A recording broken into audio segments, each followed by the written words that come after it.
안녕하십니까. 애동다크 운영자 강쌤입니다. 자, 이번 시간에는 에너지관리산업기사 2015년 5월 31일 시행된 필기 기출문제 한번 풀어보겠습니다. 자, 1과목이고요. 문제 1번에 보시면 송풍기를 크게 원심식과 충류식으로 구분할 때 충류식에 주로 사용하는 풍량 조절 방식은 이렇게 물어봤습니다. 그래서 충류식에 주로 사용한다 하면은 답은 4번에 날개를 동익 가변시켜 풍량을 조절한다. 요게 답이 돼요. 그래서 간략하게 한번 보면 우리 충류식 송풍기를 생각하시면 충류식 뭡니까? 이 날개 프로펠러가 이런 식으로 생겼고요. 여기에 축이 연결됩니다. 그럼 이게 회전을 하겠죠. 회전을 하면서 이 송풍 방향이 어떻게 돼요? 공기의 진행 방향이 축 방향과 동일하다. 여기 가운데 있는 축이죠. 축 방향과 동일하다라고 해서 이런 송풍기를 충류식이라고 부르죠. 충류식. 이렇게 부른다라는 겁니다. 자, 그래서 이 충류식에 주로 사용되는 풍량 조절법 해가지고 답은 4번에 날개를 동익 가변시켜 풍량을 조절한다 라는 건데, 이 동익 가변이란 건 뭐냐면은 날개의 각도를 이렇게 트는 겁니다. 그래서 날개의 각도를 변경함으로써 이 회전 시에 송풍량을 조절할 수가 있다라는 거예요. 그래서 이 충류식 같은 경우는 우리 쉽게 볼 수가 있는 게 가정용 송풍기 있잖아요. 그래서 가정용 선풍기 역시도 충류식 송풍기다라고 보시면 됩니다. 그리고 뭐 그 외에도 우리 뭐 식당이라든가 화장실 이런 데 가보면은 창문 틈새 이렇게 연결되어 있는 환풍기 있죠. 그런 것도 다 충류식이다 라고 보시면 됩니다. 자, 그래서 일단 답은 4번인데 그러면 1, 2, 3번은 무슨 설명이냐? 원심식에 해당한다 라는 거겠죠. 그럼 원심식도 같이 보자라는 거예요. 원심식은 이렇게 생겨서 원심식의 임펠러 날개가 이렇게 설치가 됩니다. 그러면 요게 회전을 하면서 어떻게 됩니까? 여기에 흡입구가 있는 거예요. 자, 흡입구가 있고 이쪽에는 흡입벤이라는 게 설치가 됩니다. 그래서 화면상 제가 비스듬하게 그렸는데 이 흡입구가요, 화면 기준으로 이렇게 연결되어 있다 생각하면 돼요. 요걸 제가 입체적으로 그냥 이렇게 대각선으로 그린 겁니다. 자, 그리고 여기 이제 흡입 덕트가 연결되고, 흡입이니까 뭐예요? 공기가 이렇게 들어오는 형식입니다. 그리고 이렇게 들어가겠죠. 그리고 이쪽 반대쪽에는 토출 라인이니까 토출 덕트도 연결이 됩니다. 그러면 이 흡입 덕트와 토출 덕트 안에는 뭐가 있느냐? 댐퍼라는 녀석이 설치가 된다라는 거죠. 그래서 일일이 명칭을 한번 적어보면 여기 이제 흡입 측에 있으니까 흡입 댐퍼가 되고요. 그 다음에 여기 있는 게 토출 측에 있으니까 토출 댐퍼가 됩니다. 자, 그리고 여기 있는 게 제가 베인이라 그랬죠. 흡입 베인인데 흡입 가이드 베인 이라고 부를 수 있습니다. 자, 그러면 이게 어떤 식으로 작동을 하느냐? 요 임펠러가 회전하면 내부가 진공이 되겠죠. 그러면 요 이제 흡입 덕트 측에서 공기가 쭉 빨려 들어오게 되고요.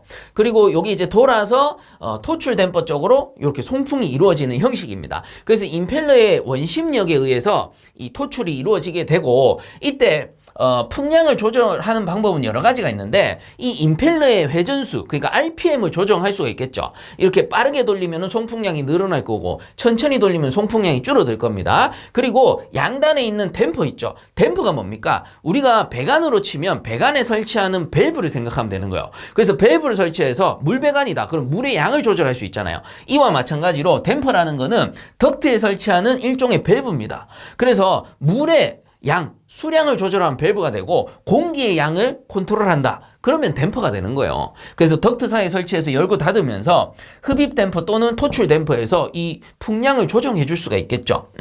자, 그리고 흡입 가이드 베인도 마찬가지인데 이게 피자판 모양으로 생겨가지고 이렇게 이게 돌아갑니다. 겹쳐서 돌아가면서 풍량을 또 조절해 줄 수가 있어요. 그래서 우리 보기를 같이 한번 봅시다. 보기에 보면 1번에 회전수를 변화시켜 풍량을 조절한다. 이 원심력에서 RPM을 조정하는 방법이겠죠. 그 다음 2번에 댐퍼를 조절하여 풍량을 조절한다. 요 흡입 댐퍼라든가 토출 댐퍼를 열고 닫으면서 풍량을 조절할 수 있겠죠. 원심식이고. 그 다음 3번에도 흡입 베인의 궤도에 의해 풍량을 조절한다. 뭐요? 흡입 가이드 베인. 이거 열고 닫으면서 풍량을 조절해 줄 수가 있다라는 거예요. 그래서 1, 2, 3번 모두 뭡니까? 원심식의 풍량 조절 방법에 속하는 것이고, 충류식에서 주로 쓴다라고 하면은 4번에 동익 가변, 그래서 동익가변 뭡니까? 이 날개의 각도를 조정하는 방법을 주로 사용을 한다라는 거예요. 물론 엄밀히 따지면요. 충류식에서도 이 RPM 조절할 수 있고요. 그리고 충류식에도 덕트가 있겠죠. 덕트가 있기 때문에 덕트 안에 있는 댐퍼를 조정할 수도 있습니다. 근데 주로 쓰는 방법은 하면은 충류식에서는 날개의 각도를 제어하는 뭡니까? 동익가변 제어를 많이 쓴다. 이렇게 알아두시면 돼요. 그리고 원심식에서는 또 많이 쓰는 방법이 1, 2, 3번이 되고, 그리고 엄밀히 따지면 원심식에서도요, 이 날개 각도를 이렇게 조절하는 방식이 있습니다. 가변 피치 제어를 하죠. 그래서 동일하게 제어하는 방식들이 많이 있는데, 그 중에 이번 문제에서는 충류식에서 주로 많이 쓰는 제어는 하면은 동익가변이다. 날개 각도 바꾸는 방법을 가장 많이 쓴다. 어디서? 충류식에서. 이렇게 알아두시면 된다라는 거예요. 자, 그렇기 때문에 1번 문제의 답은 4번이 되겠습니다. 자, 그 다음 2번 보겠습니다. 압력이 200kPa인 이산기체 200kg이 있다. 온도를 일정하게 유지하면서 압력을 40kPa로 변화시켰다면 엔트로피 변화량은? 이라고 물어봤습니다. 단 기체 상수는 0.287 kJ/kg 켈빈이다. 이렇게 줬는데요. 자, 일단 공식이 탁 안 떠오른다면 조건을 정리하셔야 됩니다. 조건을 딱 정리를 해보면, 자, 일단 제일 처음에 나왔는 압력이 P1이겠죠. 요 P1이 200kPa일 때 이산기체 양이네요. 요게 M이 될 겁니다. M이 200kg이었다. 그 질량을 줬다 생각하시면 됩니다. 이때 조건이 뭡니까? 요거 중요해요. 온도가 일정할 때 라는 것이고, 그리고 이제 두 번째 압력 P2를 줬네요. P2의 값이 40kPa이다 라는 것이고, 그리고 엔트로피 변화량을 계산하시오 했고, 기체 상수 줬네요. 기체 상수 R이 0.287에 kJ/kg의 켈빈이다 라는 거겠죠. 자, 그러면 이제 공식을 딱 가지고 와야 되는데, 우리 연력학적으로 엔트로피 변화량을 구하는 공식이 크게 두 가지가 있다라고 했었습니다. 그래서 제가 두 가지를 쭉 나열해서 적어 드릴게요. 델타 S는 mCV의 ln에 T1분의 T2에 더하기 여기 이제 CV니까 어떻게 됩니까? MR ln에 자 V니까 V1분의 V2가 있었고요. 그 다음에 델타 S는 MCP의 ln에 T1분의 T2에 자 여기까지는 똑같고, 그 다음에 이게 CP일 때는 마이너스 들어갑니다. MR ln에 요거 P 들어갔으니까 P1분의 P2라는 공식이 있었어요. 그래서 크게 보면은 요 두 가지 공식에서 대부분 유도해낼 수가 있습니다. 그러면 이번 문제에서는 어떻게 유도를 해내느냐? 자, 보시면은 T가 일정하잖아요. 등온 상태란 말이에요. 그러면 T1과 T2의 값이 같아요. 그럼 얘들 두 개의 값이 같으니까 이렇게 약분하면 뭐가 돼요? 1이 되겠죠. 그래서 여러분들 계산기가 있으면 ln 1이라고 해가지고 계산기로 그 계산을 한번 해보세요. 그러니까 ln 자연노그죠. 우리가 대수평균 온도차 계산할 때 T1 빼기 T2에 나누기 ln에 T1 나누기 T2 할 때 그 ln이 요 자연 로그니까요. 그냥 ln에 1 입력해서 는 해보세요. 그러면 0 나옵니다. 0. 값이 0이 나와요. 그러니 T1, T2가 같을 때는 뭐예요? ln 1이 되니까 요 값이 전체가 0이 돼버립니다. 그럼 0 곱하기 앞에 값 하면 0 되겠죠. 그러니까 앞에 거 지웁니다. 다 지우는 거예요. 그리고 여기도 T1분의 T2가 ln이잖아요. 그럼 요거 지울 수 있습니다. 등온 가정에서. 그럼 만약에 등온 가정 아니고 최적 일정하다 하면 뒤에 거 요거 최적 있는 거 지우고, 그리고 만약에 압력 일정하다 하면 뒤에 압력 있는 거 이거 지우시면 돼요. 그렇게 해서 공식을 찾는 겁니다. 자, 그래서 필요 없는 거는 일단 두 개를 지웠습니다. 등온 가정이니까 온도와 관련된 값 ln T1분의 T2는 0이 되니까 앞에 값 둘 다 지우고요. 그리고 이제 조건을 딱 봐야죠. 압력을 줬죠. P1, P2를 줬기 때문에 그러면 이거 위에 거예요? 밑에 거예요? 압력 조건을 줬으니까 밑에 거겠네. 그래서 위에 거도 이거 지워버립니다. 필요 없는 거예요. 이번 문제에서는. 그렇기 때문에 이렇게 조건을 정리해가지고 여러분들이 공식을 찾으셔야 된다라는 겁니다. 그럼 필요 공식은 요 놈이 되는 거예요. 그래서 다시 한번 적어보면 땡땡땡 델타 S는 요 공식입니다. 마이너스의 MR ln에 P1분의 P2로 계산을 하자라는 겁니다. 그래서 그대로 넣습니다. 자, M의 값이 200kg이죠. 그래서 마이너스 200에 곱하기 R 기체상수 0.287에 곱하기 ln에 P1분의 P2니까 자 P1이 200입니다. 200kPa. P2가 40kPa. 그래서 만약에 얘는 kPa 주고 얘는 메가파스칼 또는 그냥 파스칼 주면 단위 맞춰서 넣어야 돼요. 킬로파스칼로 통일하든 메가파스칼로 통일하든 통일해서 넣어야 됩니다. 근데 이번 문제에서는 단위까지 동일하게 줬죠. 그럼 그대로 넣습니다. 그래서 계산을 해 보는데 단위 간단하게 우리가 환산해 보면 요게 질량이잖아요. 그래서 킬로그램이 되고요. 요게 기체상수 킬로줄 퍼 킬로그램의 켈빈이 됩니다. 그리고 얘들 두 개는 킬로파스칼로 넣었으니까 어차피 약분돼서 없어집니다. 뒤에 건 단위가 없어요. 그러면 킬로그램만 사라지니까 킬로줄 퍼 켈빈 해가지고 요게 엔트로피의 단위가 되죠. 그래서 델타 S는 T분의 델타 Q와 같으니까 킬로줄 퍼 켈빈이 엔트로피의 기본 단위입니다. 자, 그래서 요렇게 해서 계산을 딱 해보니까 얼마가 나오느냐? 92.381이 나오고요. 381. 그 다음 단위는 어떻게 됩니까? 킬로줄 퍼 켈빈이 되더라 라는 거겠죠. 자, 그래서 이렇게 계산 딱 해보고 보기 찾아보면 여기서 이렇게 반올림하면 92.4 되겠구나 해가지고 이번 문제 답은 4번이 되겠습니다. 자, 그 다음 3번 보겠습니다. 기체의 가역 단열 압축에서 엔트로피는 어떻게 되는가 이렇게 물어봤는데요. 뭐 딴 거 볼 거 없습니다. 단열 압축이래요. 그럼 이건 뭡니까? 단열 과정이죠. 단열 과정에 속한다라고 보시면 됩니다. 그럼 단열 과정이란 것은 뭡니까? 다른 말로 등 엔트로피 과정이죠. 뭐 말 다 했죠. 등 엔트로피라는 게 무슨 말입니까? S가 일정하다 이 뜻이잖아요. 그러니까 엔트로피가 일정한 과정을 등 엔트로피 과정이라 하고 그 다른 말로 단열 과정이라 부르는 겁니다. 그러면 단열 압축은 뭐예요? 단열 과정에서 압축하는 거니까 엔트로피 어떻게 되겠어요? 일정하겠죠. 변하지 않는다라는 겁니다. 그러므로 3번 문제 답은 3번이 되겠습니다. 자, 그 다음 4번 보겠습니다. 집진장치의 선택을 위한 고려사항으로 가장 거리가 먼 것은 이렇게 돼 있습니다.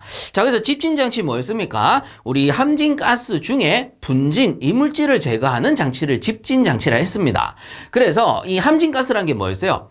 이 분진이 함유돼 있다라고 해서 함진이었죠. 그럼 대표적인 게 뭐였습니까? 배기가스입니다. 배기가스. 그래서 연소하고 나서 배기되어 버려지는 가스에 분진이 포함된 거를 우리는 함진가스라 불러요. 왜? 배기가스에 분진이 많은 상태에서 이렇게 밖으로 버려지면 이 환경오염에 문제가 발생할 수가 있잖아요. 그래서 이거를 미리 집진을 하고 나서 이렇게 배기를 시켜야 되는 겁니다. 자, 그렇다면 이런 함진가스의 분진을 제거하는 집진장치의 선택을 위한 고려사항으로 가장 거리가 먼 것은 있기 때문에 틀린 거는 1번이 되겠죠. 분진의 색상, 이 색상하고는 관련이 없겠죠. 색상보다는 뭐 분진의 입자 크기라든가 아니면 분진의 양 이런 것들이 중요할 겁니다. 그래서 1번은 전혀 관계가 없고요. 2번에 보시면 설치 장소, 이 중요합니다. 설치 장소에 따라서 집진장치의 크기, 뭐 종류 이런 것들이 바뀔 수가 있습니다. 그 다음 3번에 예상 집진효율 중요하겠죠. 그럼 4번에 분진의 입자의 크기, 이 입자 크기에 따라서 집진 방식이 또 바뀔 수가 있거든요. 자, 그러므로 2, 3, 4번은 고려사항에 해당이 될 겁니다. 자, 그러므로 4번 문제에 틀린 것은 1번이 되겠습니다. 자, 그 다음 5번 보겠습니다. 공기비 M에 대한 설명으로 옳은 것은 돼 있는데요. 자, 이 공기비 M에 대한 내용, 해설 보고 간단하게 정리하고 보겠습니다. 크게 어렵지 않습니다. 자, 공기비라는 것이 있는데 기호로는 M이라고 적습니다. 이게 적을 때가 있고 그리고 마찬가지 공기비가 클 때가 있습니다. 클 때. 자, 그래서 공기가 적게 들어갈 수가 있고 연소실에 그 공기가 많이 들어갈 수 있어요. 그럼 이 공기는 뭐예요? 연소에 필요한 공기, 연소용 공기를 얘기하는 겁니다. 자, 그래서 이 내용이 크게 어렵지가 않은 게 각각의 현상을 따로 보는 게 아니고요.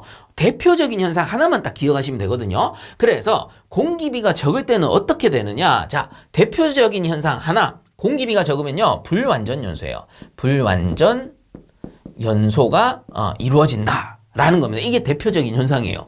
그로 인해서 어떻게 되냐? 불완전 연소되니까 탄화분, 검댕이가 발생하게 되고, 검댕이 뭐 다르게는 그름이라 하죠. 그러한 그름이 전열면에 덮여버리면서 어떻게 됩니까? 전열을 방해하니까 열 손실이 커지는 거고, 그리고 또 매연이 증가하게 되는 거겠죠. 그래서 공기비가 적은 불완전 연소한다. 이렇게 생각하시면 돼요. 그래서 요거 실제로 여러분들이 실습을 해보시면, 우리 뭐 에너지 기능사도 그렇고 산업기사도 그렇고 작업형 실습을 하시게 되잖아요. 추후에 우리가 실기시험을 보게 된다면. 그때 우리 가스 용접기를 한 번씩 만져보시게 될 겁니다. 이때 가스 용접기는 가연성 가스가 아세틸렌이고 그리고 이제 조연성 가스로 산소를 쓴단 말이에요. 이 두 개를 혼합해서 쓰는데 만약에 아세틸렌 양이 많고 그 산소량이 적다 혹은 산소가 잠겨 있다. 그러면 이제 아세틸렌 가스 이렇게 열어서 불을 딱 붙여보시면 일정 압력 이하에서는 그름이 막 이렇게 피어올라요. 그게 뭐냐? 산소량이 부족해서 그렇거든요. 그때 이제 그름이 생길 때 산소를 좀 열어주면, 산소 밸브를 좀 열어주면 그름이 사라지면서 파랗게 불이 변합니다. 이와 마찬가지로 그래서 실제로 작업해보시면 이게 쉽게 이해가 가는데 이와 마찬가지로 연소시에 연소용 공기가 적으면요 불 완전 연소하게 돼요. 그로 인해서 그름이 발생하고 그로 인해 열 손실이 늘어나고 매연이 증가한다. 이렇게 볼 수가 있는 거예요. 그게 해설에 나온 내용 다예요. 어려울 게 없습니다. 그리고 공기비가 크면 어떻게 되냐? 연소용 공기가 크다. 공기가 너무 많이 들어간다 라고 하면 대표적인 현상 연소실 온도가 감소해버립니다. 왜 그러냐? 우리가 보일러가 이렇게 있으면 연소실이 있고요. 노통 보일러의 요거 생각하시면 되죠. 그 다음 버너가 있습니다. 그리고 연도와 연돌이 연결이 되거든요. 그럼 연소가 이렇게 쫙 이루어지는데 공기비가 커버리면 어떻게 되냐? 통풍력이 올라가요. 이 말은 뭐냐? 이렇게 공기량이 많아지니까 이렇게 들어오는 공기와 나가는 공기가 많아진다라는 소리죠. 그래서 나가는 공기가 많아진다라는 소리는 배기가스량도 늘어난다라는 거예요. 순간적으로 이렇게 연소된 배기가스가 빠르게 빠져나가 버립니다. 이런 걸 다르게 얘기하면 통풍력이 증가했다라고 부르는 거고 그리고 통풍력이 증가하면서 안쪽에 있던 연소가스가 빠르게 배기되어 나가버리니까 뜨거운 가스는 빨리 빠져나가고 상대적으로 바깥에 있던 차가운 공기는 더 많이 들어오게 되겠죠. 그러면 이 연소실 내부의 온도가 어떻게 돼? 감소하게 됩니다. 그래서 연소실 온도가 감소하게 되면 마찬가지 완전 연소가 잘 안 이루어져요. 자, 그렇기 때문에 공기비가 큰 경우에는 연소실 온도 감소로 이어질 수 있다. 요게 이제 마찬가지로 해설해 보면 연소실 온도 저하가 되고요. 그리고 배기가스량 증가로 열 손실이 증가하죠. 그래서 뜨거운 연소가스가 배기가스가 되어 빠져나가니까 이 열이 전달되기 전에 빠르게 빠져나가죠. 통풍력이 커버리면. 그러니까 이거 버려지는 열이 돼버리는 거예요. 여기 안에서 충분히 쓰고 나가야 되는데 빠져나가 버리니까 열 손실이 증가하게 되고 그 다음에 세 번째 보니까 배기가스 중 일산화질소, 이산화질소가 많이 발생되어 부식 촉진과 대기오염을 초래할 수 있다. 그래서 이런 거를 NOx 성분이라 그래요. NOx. 그래서 질소 산화물입니다. 그래서 요 X의 값이 NO1일 수도 있고 NO2일 수도 있고 뭐 3, 4 이렇게 넘어가는 경우도 있는데 어쨌든 이 산소량이 늘어나니까 이게 산소잖아요. 산소량이 늘어나니까 연료 중에 질소분 혹은 공기 중에도 질소분이 있단 말이에요. 그런 질소분들과 화합하면서 질소 산화물을 만들어내고 이게 대기오염으로 이어질 수도 있고 자칫 부식의 원인이 될 수도 있다라는 거예요. 그래서 대표적인 현상으로 기억하시면 가장 쉽습니다. 공기비가 적을 때는 연소실 내에서 불완전 연소가 이루어지고 그로 인해 매연이 많이 발생하고 그리고 전열을 방해하게 되니까 열 손실로 이어진다. 그리고 공기비가 클 때는 어떻게 됩니까? 통풍력이 증가하게 되고 상대적으로 차가운 공기가 들어오니까 연소실 온도가 감소하고 그로 인해서 완전 연소가 또 힘들어지는 거예요. 그래서 연소실 온도가 감소하면 완전 연소가 어렵거든요. 그리고 이제 배기가스량이 늘어나 버리니까 또 열 손실도 증가하게 되고 그리고 질소산화물도 공기량이 많아지니까 그만큼 산소량이 늘어나서 질소산화물도 많이 발생하게 된다. 이렇게 이해하시면 되겠죠.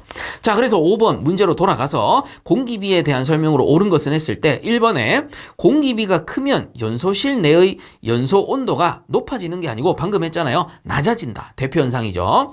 자, 그 다음에 2번에 공기비가 적으면 불완전 연소의 가능성이 있어서 매연이 발생할 수 있다. 요게 맞는 말이겠죠. 그래서 답은 2번이고요. 나머지 보면 3번에 공기비가 크면 SO2, 이산화황, 그 다음에 NO2, 이산화질소 등의 함량이 감소하는 게 아니고 늘어나는 겁니다. 공기가 많이 들어가는 만큼 산소량이 증가하고 이것들이 연료 중에 황분이라던가 질소분이랑 화합해서 질소산화물 또는 이산화황과 같은 황분에 의한 또 부식이 발생할 수가 있겠죠. 그래서 이산화황이 생기면서 이로 인해 또 부식이 늘어날 수가 있는 거예요. 그렇기 때문에 SO2, NO2 등의 함량이 증가하여 장치의 부식이 증가하게 되겠죠. 줄어드는 게 아니고. 그래서 3번도 틀린 겁니다. 그 다음에 4번에 보시면 연료의 이론 연소에 필요한 공기량을 실제 연소에 사용한 공기량으로 나눈 값이다 돼 있는데, 자, 우리 공기비라 함은 유도를 좀 해본다면 이렇게 공식을 쓸 수가 있습니다. 우리가 실제 공기를 A라고 했을 때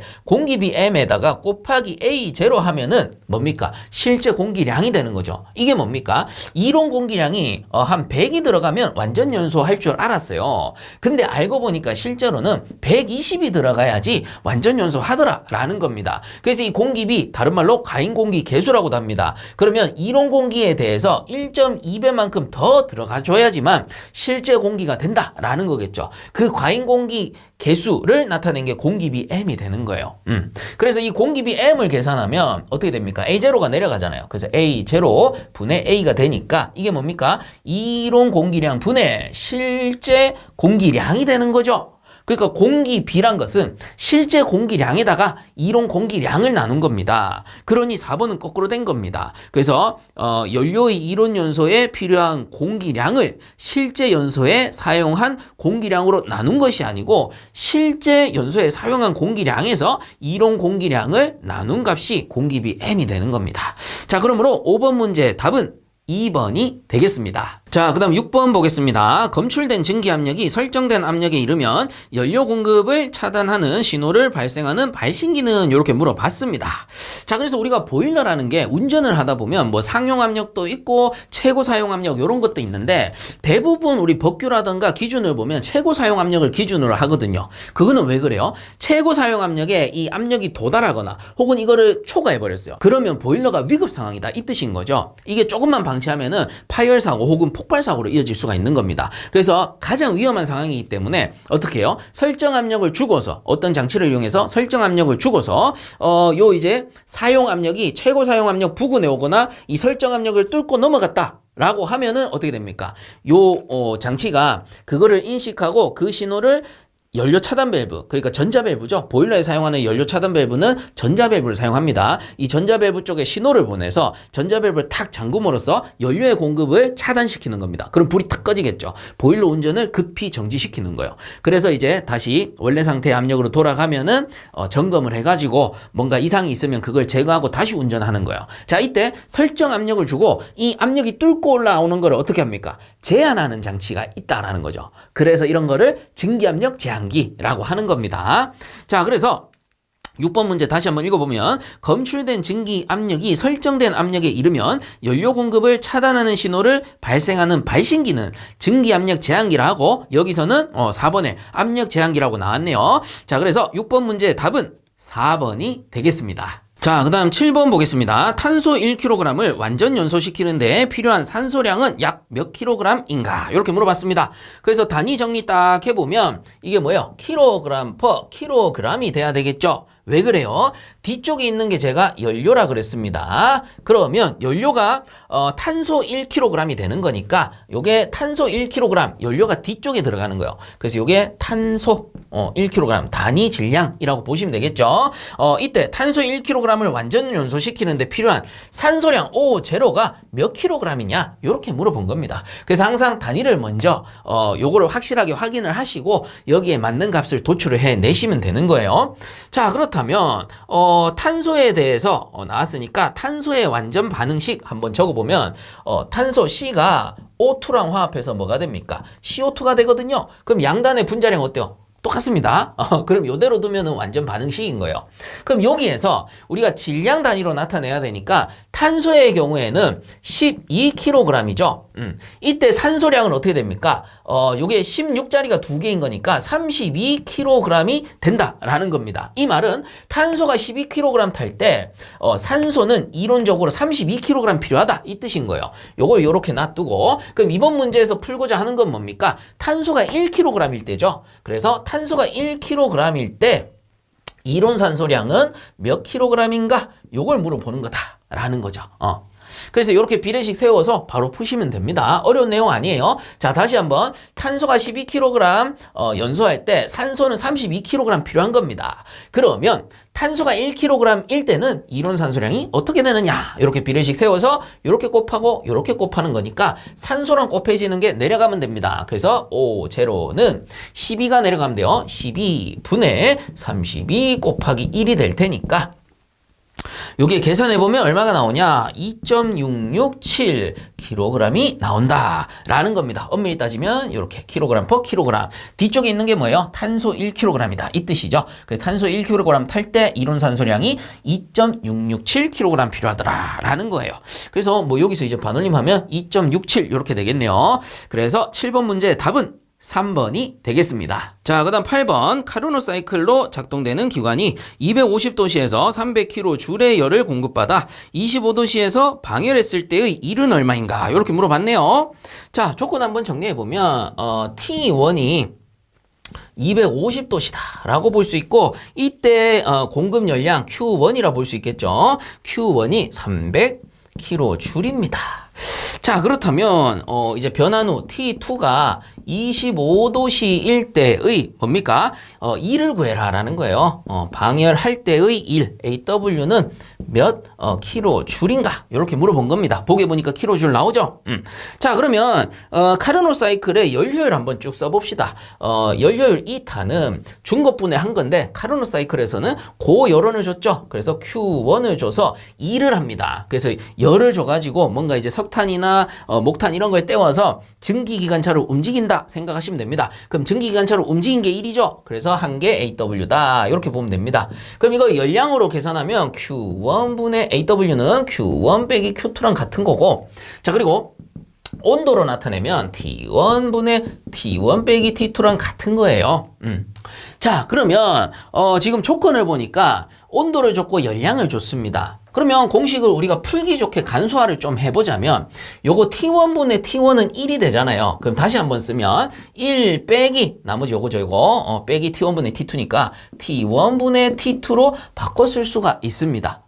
그러면 여기 이제 온도가 들어가는 거고 조건상 그 여기 보니까 Q1과 AW가 들어가요. 그럼 제가 다시 한번 써볼게요. Q1분의 AW는 요 공식이랑 같은 거예요. 그래서 1 빼기 T1분의 T2랑 같다라는 의미로 볼 수가 있는 거죠. 같은 공식입니다. 그럼 여기서 뭘 구하면 돼요? AW만 계산하면 되겠죠. 왜? 조건들 다 줬잖아요. Q1, T1, T2 다 줬죠. 그래서 Q1이 1로 넘어가는 거예요. 그렇기 때문에 AW는 어떻게 됩니까? Q1 넘어갔으니까 Q1에 곱하기 1 빼기 T1분의 T2라는 공식이 나오게 된다라는 거죠. 그래서 여기 대입하면 끝나는 겁니다. 그래서 Q1의 값이 300이고요. 곱하기 1 빼기 자 T1의 값이 절대온도로 들어가야 돼요. 우리가 효율 구할 땐 전부 절대온도입니다. 그 T1이 250도씨 250에 더하기 273 분의 T2가 25죠. 25 더하기 273 해서 나옵니다. 그럼 어차피 요거 둘 다 켈빈이니까 단위는 그냥 지워질 거고요. 요게 단위가 뭡니까? 킬로줄로 들어갔으니 최종 단위가 어떻게 됩니까? 킬로줄이 나온다라는 거예요. 자, 그래서 계산을 딱 해보니까 요게 129.06 나오네요. 129.06 킬로줄이 된다라는 겁니다. 그래서 답 찾아보시면은 2번에 129가 나오네요. 자, 그래서 8번 문제의 답은 2번이 되겠습니다. 자, 그 다음 9번 보겠습니다. 430켈빈에서 500kJ의 열을 공급받아 300켈빈에서 방열시키는 카르노 사이클의 열 효율과 일량으로 오른 것은 이렇게 물어봤습니다. 이건 뭐 우리 앞에 문제 풀 수 있다면 어차피 유도 과정의 공식이 다 동일하기 때문에 이건 뭐 충분히 풀 수 있는 문제죠. 자, 그래서 조건부터 정리하면 처음에 온도 T1이 430입니다. 430에 켈빈이 되겠고요. 그 다음 이때의 열량 Q1이 500kJ이 된다라는 소리입니다. 그리고 이제 변화 후 T2가 요 녀석이 300켈빈이네요. 300켈빈이 되겠습니다. 그러면 이때 구하고자 하는 게 열효율 2타와 그리고 일량이네요. AW. 자, 이거를 구하시오 이 뜻입니다. 그래서 효율 같은 경우는 퍼센트로 계산해라. 그리고 일량은 킬로줄로 계산해라 라고 했습니다. 자, 그래서 우리가 앞에서 문제 한번 풀어봤으니까 효율 공식 한 번만 더 정리를 해보면, 자, 이타는 뭡니까? 카르노 사이클이니까 중계 Q1 분의 AW가 되죠. 그 열원을 줘서 2를 했으니까. 자, 그러면 열량으로 쓰게 되면 Q1 분의 Q1 빼기 Q2와 같고요. 그 다음에 온도로 쓰게 되면 T1 분의 T1 빼기 T2와 같습니다. 요걸 좀 간소합시다. 그럼 요거 두 개 묶으면 어떻게 됩니까? 1 빼기 T1 분의 T2랑 같다 라는 거겠죠. 그래서 우리 앞에 문제에서는 어떻게 됐습니까? AW를 구해라 라고 했기 때문에 AW는 Q1이 이쪽으로 넘어가면 되죠. Q1 곱하기 1 빼기 T1 분의 T2 해서 일량 구하고, 여기 뭐 T1분의 T1 빼기 T2로 하든 아니면 1 빼기 T1분의 T2로 하든 요 둘 중에 원하는 공식 써서 효율 구하시면 되는 겁니다. 자, 그렇게 구하셔도 되고요. 아니면은 지금 해설에는 또 효율부터 계산했으니까 해설에 맞춰서 또 풀어드리도록 하겠습니다. 그래서 일단 효율 계산해보면, 이타는 지금 해설에서는 요 공식 쓴 거예요. T1분의 T1 빼기 T2. 요 공식 써도 되고 요 공식 써도 됩니다. 여러분들 편한 거 하시면 돼요. 그래서 T1분의 T1 빼기 T2로 계산 한번 해보면 해설에 맞춰 풀어드리는 겁니다. 자, 지금 절대 온도로 줬죠? 켈빈으로 줬기 때문에 그대로 넣으시면 돼요. 그래서 T1이 430이고요. T1이 430에 빼기 T2가 300입니다. 자, 이렇게 해서 우리가 퍼센트로 계산해야 되니까 곱하기 100 합니다. 자, 이렇게 해서 계산기로 계산해 보시면 30.2%가 나올 거고요. 그럼 이 상태에서 지금 해설에서는 또 어떻게 계산했습니까? AW는 이타 곱하기 Q1으로 계산했습니다. 뭐예요? 요 공식입니다. 요 공식. 요 공식에서 AW를 계산하면 Q1이 넘어가잖아요. 그러니까 AW는 이타 곱하기 Q1과 같다라는 거죠. 그래서 우리가 효율 이타는 여기 앞에서 구했으니까 그대로 넣는데 대신에 퍼센트로 넣으면 안 되고 지수로 넣어야 됩니다. 그래서 100을 나누죠. 하나, 둘 하면 0.302가 되겠네요. 그래서 0.302로 넣고요. 곱하기 Q1은 어디 있어요? 여기 있다라는 거예요. 그래서 500 넣으시면 요 킬로줄로 들어가고 이건 단위가 없으니까 킬로줄 나오겠죠? 자, 그래서 이렇게 해서 계산 딱 해보면 151에 킬로줄이 나온다라는 겁니다. 그래서 푸는 방법은 여러 가지가 있어요. 여러분들이 요 공식만 알고 있고 유도할 줄 안다면 편한 공식, 편한 유도 공식으로 풀어주시면 된다라는 거예요. 그래서 뭐가 맞다, 틀렸다 이런 것보다는 여러분들이 풀다 보면은 자기한테 익숙한 방법이 생기니까 그 위주로 연습하셔서 풀어내시면 되는 겁니다. 자, 그래서 답은 30.2에 151 킬로줄이기 때문에 9번 문제의 답은 2번이 되겠습니다. 자, 그 다음 10번 보겠습니다. 피스톤 실린더 안에 있는 압력 300kPa 그리고 온도가 400Kelvin의 일정 질량의 이상기체가 등 엔트로피 과정을 통하여 압력 100kPa로 변한 후 평형을 이루었다. 비열비가 1.4이면 최종 온도는 어떻게 되는가? 이렇게 물어봤습니다. 자, 그래서 조건 정리 한번 해봅시다. 지금 압력이 처음 상태가 P1이 300kPa이고요. 그 다음에 이때의 온도 T1 초기 상태 온도겠죠. 이게 400Kelvin입니다. 그리고 등 엔트로피 과정이라 했잖아요. 그러면 S가 일정한 과정이구나. 이거 중요합니다. 이런 거 꼭 표시를 해주세요. 그래서 S가 일정한 과정, 등 엔트로피라고도 하고 다른 말로 단열 과정 이렇게도 부르는 겁니다. 자, 그리고 이제 변한 후에 압력 P2가 보니까 100kPa입니다. 100kPa. 자, 그리고 이제 구하고자 하는 게 변한 후 평형을 이루었다. 비열비가 1.4이면 최종 온도 T2는 요걸 물어본 거예요. 최종 온도, 변한 후의 최종 온도입니다. 그래서 이게 몇 켈빈인가 이렇게 물어봤고 비열비까지 줬습니다. 비열비 1.4로 친절하게 줬어요. 자, 그러면 우리가 단열 과정인 걸 알고 있으니까 단열 과정에서의 TPV 관계식을 알고 있어야 된다는 뜻이에요. 그래서 이거 쓰시면서 반드시 외워달라고 했던 게 있습니다. 뭡니까? 순서대로 적습니다. T, P, V가 되겠죠. TPV 관계식. 그래서 하나씩 쓰면 T1분의 T2가 되고 얘는 P1분의 P2가 되고요. 그럼 얘는 V는 바뀝니다. V2분의 V1이 되는 거예요. 요거 헷갈리시면 안 돼요. 그리고 각각을 이렇게 묶었을 때 자, T1분의 T2는 안 묶어도 되죠. 요거 이제 압력의 경우에는 K분의 K-1승이 들어가고 최적의 경우에는 K-1승이 들어간다 라고 했습니다. 이게 뭐예요? 단열 과정에서의 TPV 관계식입니다. 쓰시면서 꼭 기억을 해주세요. 쓰면서 기억하면 쉽습니다. 자, 그렇다면 필요한 공식 뭐냐? 압력과 온도에 대해서 줬어요. 그러면 앞에 있는 거 압력과 온도 공식 있죠? 요걸 가지고 오면 됩니다. 그래서 딱 써보면 T1분의 T2는 뭡니까? P1분의 P2에 묶어서 K분의 K-1승이거든요. 그러면 이 T1이 넘어가면 뭐예요? T2를 구할 수 있죠. 이번 문제에서 T2를 구하시오 라고 했으니까 그럼 이제 최종 공식이 나오는 겁니다. T2는 T1이 넘어가는 거예요. 그래서 T1이 넘어가고 곱하기 나머지 그대로 P1분의 P2에 K분의 K-1승이 그대로 들어가면 됩니다. 자, 그러면 이 상태에서 조건만 넣으면 되겠죠? 그래서 T1의 값이 400켈빈입니다. 그래서 400 들어가고요. 곱하기 P1의 값이 300이네요. 300kPa 분의 P2가 얼마? 여기 보니 100이네요.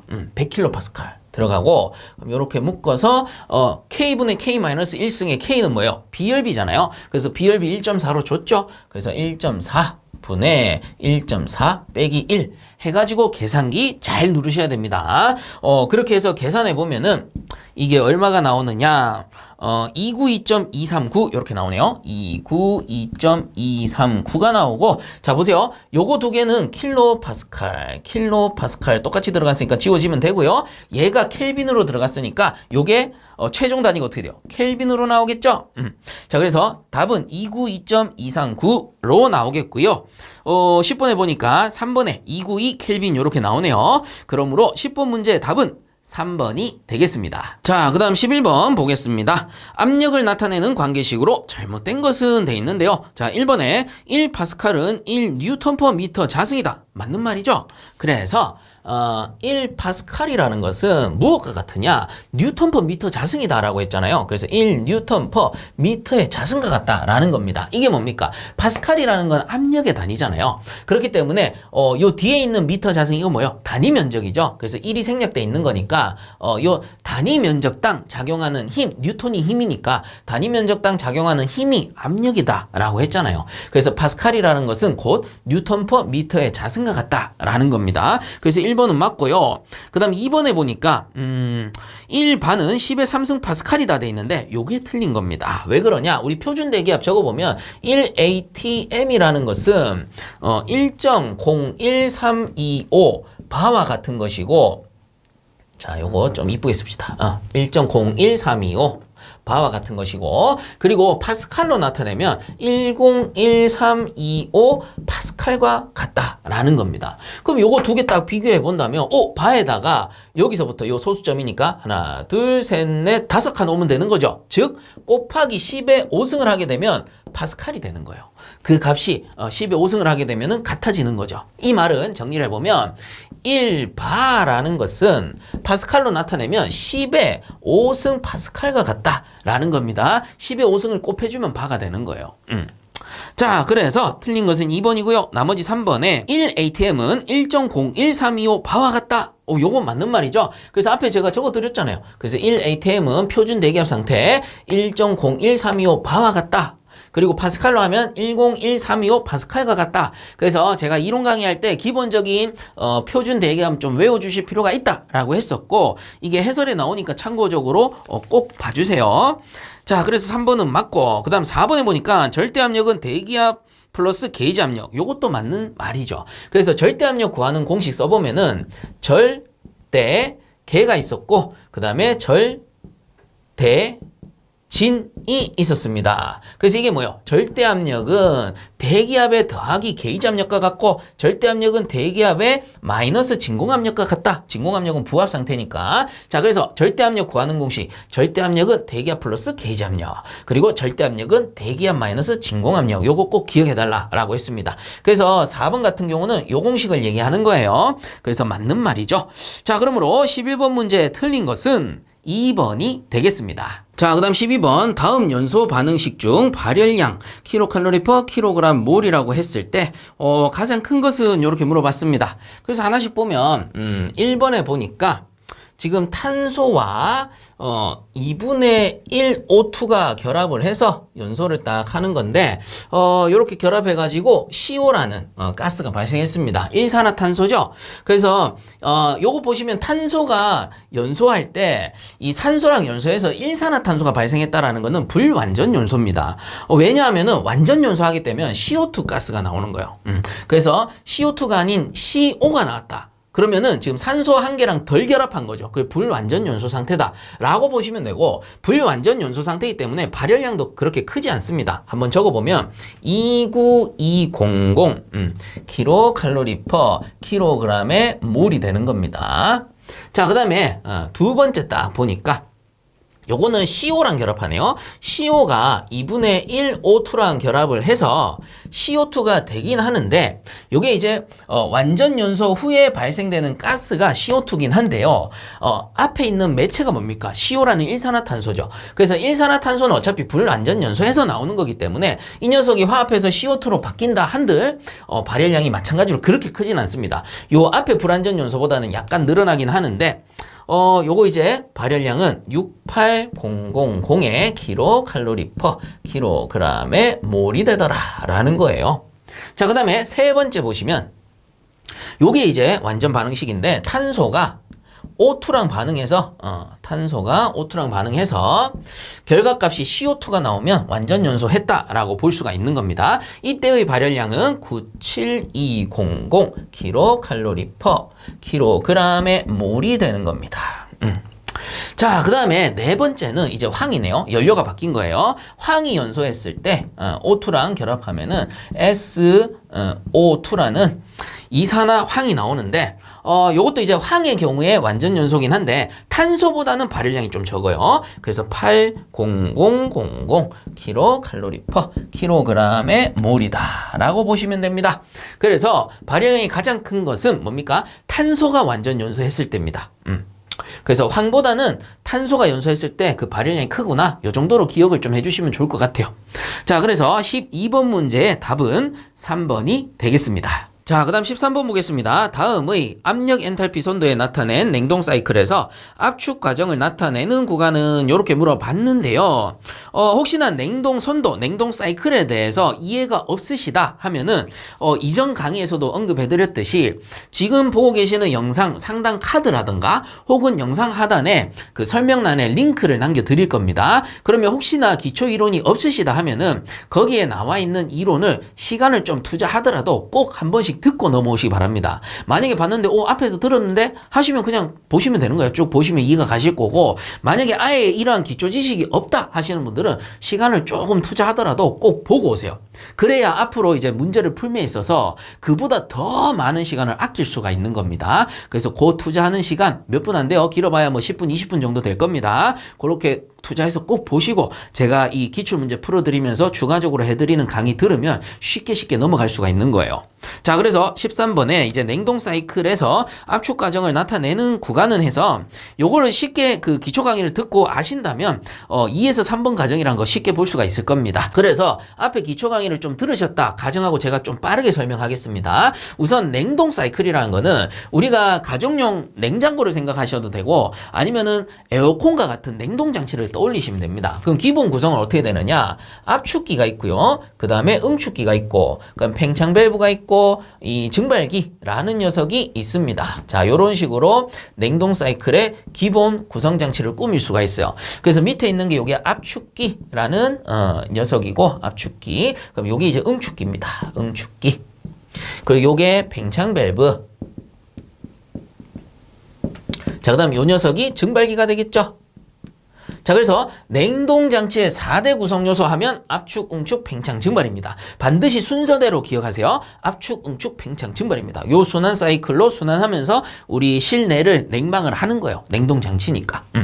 자, 그러면 여기서 이제 압축기라는 것은 사람으로 치면은 심장의 역할을 하는 것이고 피를 순환시켜주는 거죠. 우리 자동차다라고 치면은 자동차 엔진이다라고 생각을 하시면 됩니다. 그래서 이 압축기라는 게 냉동장치 전체를 두고 봤을 때 단가가 가장 비싸요. 우리 자동차랑 똑같아요. 자동차도 딴 거 고장나면 부품 교환하면 되는데 엔진이 완전히 망가졌어요. 그러면 어떻게 돼? 전선 처리하죠. 그게 더 비싸니까. 그 전선 처리하고 새로 사는 게 낫다. 이런 얘기 하잖아요. 그래서 냉동장치에서는 압축기가 굉장히 중요합니다.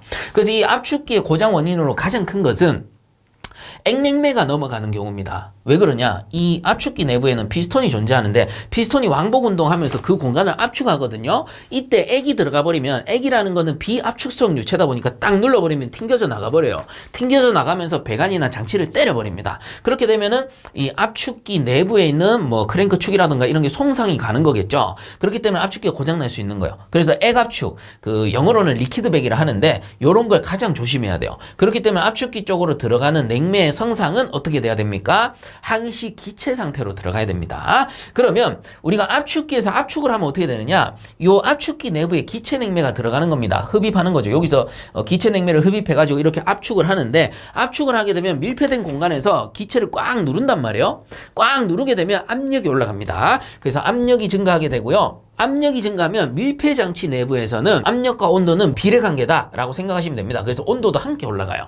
그렇기 때문에 요 압축기에서 토출되는 냉매의 성상은 제가 요거를 1번 구간이라고 한번 적어볼게요. 지금 빨간색이 잘 안 나오는데 요게 앞쪽이 굳어서 그런 것 같아요. 조금 눌러서 한번 써보도록 하겠습니다. 그래서 요 1번 구간은 어떻게 되냐? 냉매의 성상이 고온 고압의 기체 상태다라는 거예요. 왜? 압축기 내부에는 액이 들어가면 안 되니까 흡입가스가 전부 기체겠죠. 기체라고 가정하고 보는 겁니다. 그 기체를 꽉 눌러버렸으니까 압력과 온도가 올라가서 고온고압의 기체 상태로 토출이 되어 나온다라고 보시면 됩니다. 그럼 편의상 요 온도를 한 토출가스 온도를 대략 한 120도씨 정도로 잡아 보겠습니다. 그렇다면 이 응축기는 뭘 하는 거냐?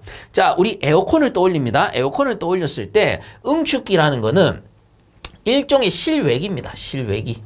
실외기라고 생각하시면 돼요. 그러면 실외기라는 거는 보면 팬도 이렇게 달려 있죠. 그래서 실외기는 여름철에 실외에 설치되다 보니까 팬이 돌아가면서 어떻게 돼요? 여기서 송풍을 하는 겁니다. 그러면 뭘 송풍합니까? 외부에 있는 공기를 송풍하죠. 그래서 외기 공기를 송풍하는데 여름철에 뭐 대략적으로 온도 많이 오르면은 요즘에는 또 이제 대한민국 한 40도씨까지 오르는 경우도 있죠. 근데 이제 비교하기 편하게 제가 대략 한 35도씨 정도로 하도록 하겠습니다. 그래서 이 고온고압의 기체라는 이게 뭡니까? 냉매를 뜻하는 겁니다. 냉매. 고온고압의 기체 냉매를 바깥에 있는 실외 공기랑 열교환을 시키는 거예요. 왜 그러냐? 응축기가 하는 일이 뭡니까? 응축이란 게 뭐예요? 증발의 반대 개념이죠. 증발이라는 거는 물을 생각하면 물을 끓이는 걸 증발이라 하잖아요. 그러니까 물이라는 액을 기체로 바꾸는 걸 증발이라 합니다. 그러면 응축기는 반대니까 뭐겠어요? 여기서 들어오는 이 냉매 뭐예요? 기체 상태로 들어오죠? 이 기체 상태의 냉매를 뭘로 바꾸면 됩니까? 액체 상태로 바꾸시면 되는 거예요. 그래서 액체 상태로 바꾸면 이게 응축인 거예요. 기체가 액체로 바뀌는 게 응축입니다. 그렇기 때문에 응축을 잘 시키려면 어떻게 해야 돼요? 이 뜨거운 기체 냉매를 잘 식혀주면 되겠죠. 증발의 반대니까요. 증발은 끓이면 되잖아요. 열을 계속 가해서 온도를 높이면 증발하니까 반대로 응축시키려면 이 기체를 냉각시키면 되는 겁니다. 그렇기 때문에 대략적으로 한 120도씨 정도 되는 고온고압의 기체 냉매를 실외에 있는 공기랑 열교환시켜요. 그러면 상대적으로 보는 겁니다. 120도씨 기체가 상대적으로 35도씨 낮은 온도죠. 상대적으로 낮은 온도의 실외의 공기와 열교환을 하다 보니까 어떻게 돼요? 냉각이 확 되겠죠. 냉각이 확 되면서 나올 때는 뭐가 되느냐? 고온 고압 상태는 그대로 유지하고요. 온도만 낮아졌기 때문에 상태가 액체로 변해서 나오는 겁니다. 그래서 이 구간에서 나오는 게 2번 구간이다라고 하면은 응축기를 통과하면 고온고압의 액체가 되어서 나온다라고 보시면 됩니다. 그래서 물을 떠올리셔도 뭐 100도씨에서 조금만 냉각하더라도 어때요? 수증기가 120도씨짜리 수증기였는데 35도씨랑 열교환해서 한 100도씨보다 조금 낮아지면 한 80, 90도씨까지 낮아지면은 액체로 변하듯이 냉매도 쉽게 액화하는 겁니다. 그리고 냉매라는 거는 물보다 훨씬 더 상태 변화를 잘해요. 그래서 온도가 조금만 올라가거나 낮아지더라도 쉽게 상태 변화할 수 있는 거를 냉매로서 씁니다. 그래서 냉매를 냉동장치 안에서 순환시키면서 상태 변화에 의해서 냉동을 하는 거거든요. 그러니 당연히 조금만 온도를 변화시키더라도 혹은 압력을 같이 변화시키더라도 쉽게 상변화할 수 있는 게 냉매다 보니까 온도를 조금만 낮추더라도 쉽게 액화되어 나온다. 이렇게 보시면 돼요. 그래서 응축기에서 고온고압 기체 냉매를 고온고압 액체 냉매로 상태를 바꾼 겁니다. 그 응축시킨 거죠. 그러면 이 고온고압 액체 냉매가 어디로 들어가냐? 팽창 밸브로 들어갑니다. 그러면 이 팽창 밸브가 뭐냐? 요 노즐이 좁아지는 배관이다 생각하면 쉽습니다. 그러면 이쪽에서 이렇게 들어오는 거예요. 고온고압 액체 냉매가 들어오게 되는데 여기 현재는 고온 고압 상태의 액체 냉매가 응축기 쪽에서 이렇게 옵니다. 그럼 이게 뭐예요? 노즐이에요. 축소 노즐이란 말이에요. 그러면 분무기 생각하시면 되죠. 분무기 쪼여서 쏘면은 축소되니까 물이 쫙 무화되어 나가고요. 좀 풀어서 쏘면 찍 나갑니다. 이때 쪼여서 쏘는 거 생각하시면 됩니다. 쪼여서 쏘면 쫙 무화되어 퍼져 나가는 거죠. 안개 묻자 써서 물이 쫙 퍼져 나가는 겁니다. 이때 교축 현상이 발생하는데 교축 현상. 교축 현상이 발생하면 어떻게 된다 그랬어요? 압력과 온도가 감소하게 되고요. 엔탈피는 일정한 흐름을 보인다라고 배웠습니다. 그러니까 이 팽창 밸브, 여기 이제 팽창 밸브입니다.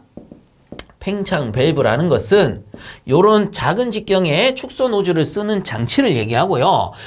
요 팽창 밸브의 축소 노즐을 통과를 시키면 이 액체가 어떻게 됩니까? 압력 온도가 쑥 떨어져 버린다. 라는 거예요. 그러니까 팽창 밸브에서 통과해 나오는 요 유체의 상태, 이걸 3번이라 했을 때 요게 뭐냐? 저온 저압의 액체 상태로 나오게 된다 라고 보시면 되는 거예요. 그 이제 여기서 이제 온도를 낮췄으니까 증발기는 뭐겠어요? 응축기는 실외기라 했으니 증발기는 실내기가 되겠죠. 그럼 요 저온 저압의 액체 냉매의 열을 이용해서 실내를 냉방을 시키면 되는 겁니다. 그럼 어떻게 냉방을 시키느냐? 자, 증발기는 어떻게 되는 거예요? 실내기와 같다라는 거죠. 그래서 이게 실내기가 되고 실내에 설치된 에어컨 생각하시면 됩니다. 그럼 실내기도 마찬가지 팬이 딱 설치가 된다라는 겁니다. 그러면 이 저온저압의 액체 냉매입니다. 냉동장치를 순환하는 냉매예요. 냉매가 증발기 내부의 배관을 쫙 순환해서 통과하면서 자, 저온저압의 액체 냉매인데 팽창 밸브를 통과하게 되면 어떻게 되냐? 대략적으로 뭐 마이너스 한 5도씨까지 내려갔다라고 생각을 한번 해봅시다. 왜? 팽창 밸브에서 교축을 시켰으니까 압력 온도가 확 떨어져 버린 거죠. 그러니까 온도도 쫙 떨어져서 마이너스 5도씨까지 떨어졌다라고 칩시다. 냉매이기 때문에 마이너스 5도씨라도 어는 게 아니고 액체 상태로 존재하는 겁니다. 그러면 이제 실내 공기로 실내 이제 요 마이너스 5도씨보다 상대적으로 높은 실내 공기를 이용해서 가열을 하면 증발이 되겠죠. 이때 실내 공기도 마찬가지로 우리가 에어컨 틀기 전이다라고 치면은 요 실외 공기랑 별 차이 없을 거예요. 그 실내 공기는 오히려 더 뜨거울 수 있습니다. 이 막혀있기 때문에. 그래서 뭐 대략적으로 한 38도씨 정도 된다라고 칩시다. 그러면 냉매 온도 마이너스 5도씨, 실내 공기 온도 38도씨예요. 그럼 상대적으로 이 온도가 높죠? 그러니까 얘를 가열해버리는 겁니다. 마이너스 5도씨짜리 냉매를 가열해버려. 그리고 압력이 낮은 상태니까 조금만 열을 가해도 좀 더 쉽게 증발하겠죠. 압력이 낮으면 B점이 낮아지니까. 그래서 안에 있는 액체 냉매를 증발을 시키는 겁니다. 상대적으로 온도가 높은 공기로 증발을 시키는 거죠. 그렇게 되면 여기서 나오는 냉매의 성상을 4번이라 했을 때 이게 저온 저압의 증발이 되었으니까 기체 냉매로 나오게 된다라는 겁니다. 그러면 쌤, 마이너스 5도씨짜리 냉매랑 열교환해서 공기가 통과했으니 나오는 공기 온도도 많이 낮아졌겠네요. 왜? 얘랑 열교환했으니까. 그래서 마이너스 5도씨짜리 냉매랑 열교환했으니까 이 온도가 확 떨어져서 실내에 송풍이 되니까 실내가 냉방이 되겠군요. 라고 생각하실 수도 있죠. 그것도 일부 맞는 말입니다만은 주된 냉각 효과는 뭐냐면은 요 방금 말씀드린 거는 온도와 온도만 교환이 됐잖아요. 그거는 현열 상태의 열교환입니다. 상태 변하지 않고 현열 상태의 열교환만 생각하시면 되고, 실제로는 뭡니까? 안에서 액체가 기체로 변하면서 상태가 변할 때의 열을 뭐라 그래요? 잡열이라 그러죠. 그래서 증발할 때의 잡열이기 때문에 실제 냉동 효과는 뭡니까? 증발 잡열인 거예요. 증발 잡열에 의해서 효과적으로 냉각을 시키는 겁니다. 그래서 이건 뭔 말이에요? 증발 잡열이라는 거는 우리 어머니들 아스팔트에 여름에 한참 더울 때 물을 쫙 뿌립니다. 그러면 이게 기화되어 날아가면서, 물이 기화되어 날아가면서 그 주변이 순간적이긴 하나 약간 시원해지는 걸 느낄 수가 있습니다. 그거는 왜 그러냐? 물이라는 게 이게 킬로칼로리 단위로 하면 539 킬로칼로리 퍼 킬로그램이 100도씨 물의 증발 잡열이거든요. 그러면 물 1kg이 증발하면서 주변의 열을 539kcal 훔칠 수 있다라는 겁니다. SI 단위로 하면 킬로 줄이니까 2257이 될 겁니다. 자, 이 말은 어떤 유체가 액체에서 기체로 상태 변화를 하려면 그냥 되는 게 아니죠. 무수히 많은 에너지를 공급을 해줘야 된다라는 겁니다. 그러면 뜨거운 아스팔트에 차가운 물 쫙 뿌렸어요. 그게 기화되어 날아간다라는 소리는 아스팔트에 있는 열 에너지를 훔친 거죠. 그래서 아스팔트에 있는 열 에너지를 훔치고 지는 기화해서, 그러니까 기체 상태로 변해서 증발해서 날아가 버리는 겁니다. 그래서 1kg당 539kcal의 열량을 아스팔트에서 훔친 거예요. 그 물을 많이 뿌리면 뿌릴수록 어떻게 돼? 그 기화되는 잡일이 훨씬 더 커지면서 주변의 열을 훨씬 더 쉽게 훔칠 수가 있겠죠. 이런 거를 전문 용어로 열을 흡수한다 그래요. 그래서 이 증발 잡열에 의해 열을 흡수함으로써 상태 변화할 때 열을 훔치는 정도가 굉장히 크다라는 거예요. 단순히 온도만 내릴 때의 현열보다 상태 변화하면서 훔치는 열량이 굉장히 큽니다. 그 무수히 많은 에너지를 열의 상태로 그 주변에서 훔치면서 냉각을 시켜버리는 거죠. 그래서 냉매는 상태 변화하지만 공기는 어떻게 돼요? 얘가 상태 변화하면서 공기 열을 확 훔쳐버릴 거 아닙니까? 그래서 에어컨 앞에서 서면은 굉장히 시원한 바람이 나오죠.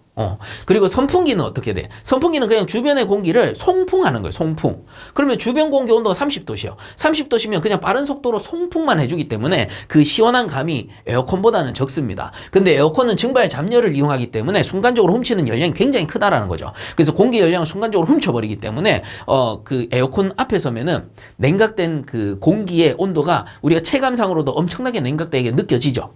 그러한 효과다. 그래서 주된 효과는 뭡니까? 증발 잡열이다라는 거예요. 그래서 이게 이제 저온저압이 기체 냉매가 되어서 압축기로 들어가니까 이게 계속 순환하면서 어떻게 돼요? 냉각 효과가 이어진다라는 겁니다.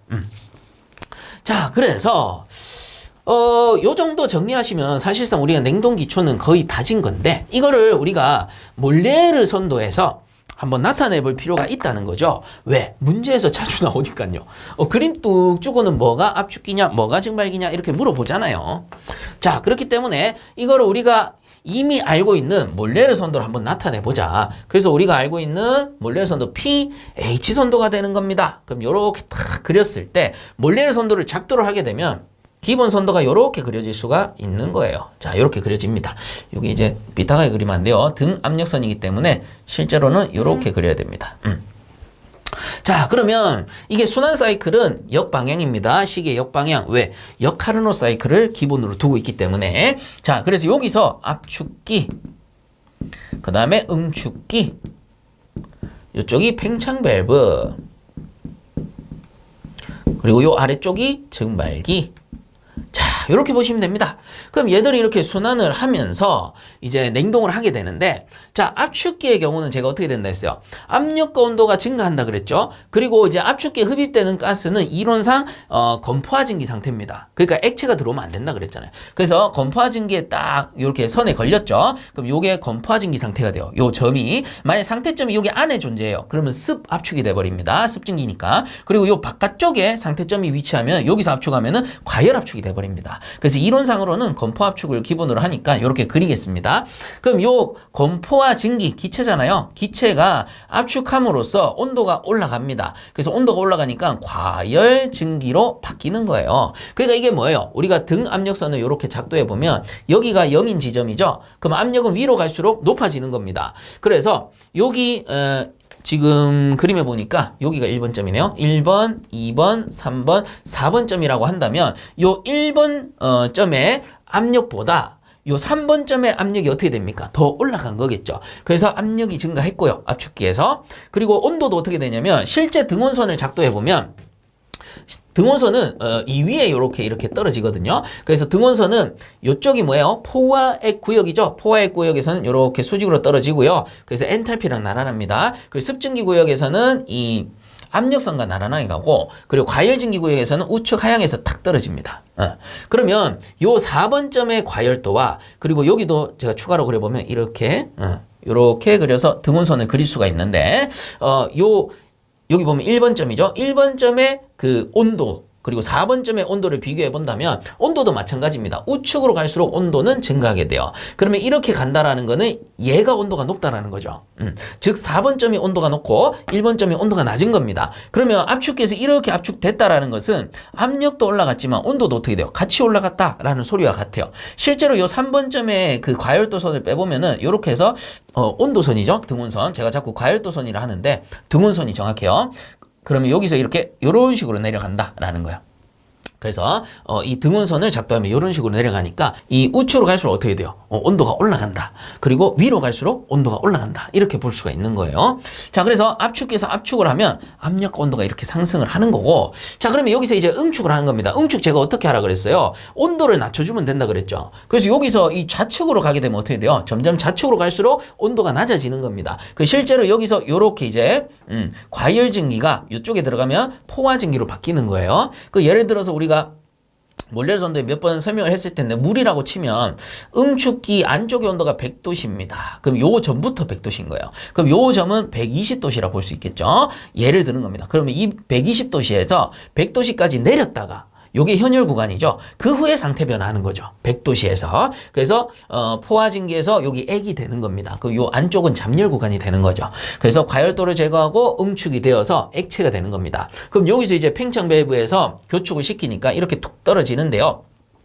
떨어지면 어떻게 됩니까? 요게 T가 감소하고 엔탈피는 일정한 흐름을 보인다 그랬죠. 교축 과정은. 그러니까 이 압력은 어떻게 돼요? 떨어졌고요. 그리고 온도도 요 지점 이렇게 내려보면 제가 온도선 그렸을 때 이 좌측으로 가면은 낮아진다 그랬잖아요. 그래서 압력과 온도 비례해서 떨어지는 겁니다. 여기 압축기도 비례해서 올라가는 거고. 자, 그러니까 압력과 온도 같이 떨어졌고요. 이렇게 내려가면서 그 엔탈피는 어떻게 돼요? 1번점 엔탈피와 4번점 엔탈피는 일정한 겁니다. 이렇게 볼 수 있는 거예요. 그래서 이 팽창 밸브의 경우에는 교축 구간이기 때문에 압력 온도 감소하고 엔탈피는 일정한 흐름을 보인다. 냉동 사이클은 그렇게 보인다라는 겁니다. 그 다음에 이제 증발기의 경우에는 증발기는 이제 상태 변화만 하면 되니까 요게 실제로는 습증기거든요. 1번이. 근데 이론상으로는 그냥 액체로 봅니다. 왜냐? 교축 과정을 통하면서 일부는 기체로 변하고 일부는 액체로 남는데 그 일부 기체로 변한 게 플래시가스라고 해서 일종의 손실로 보거든요.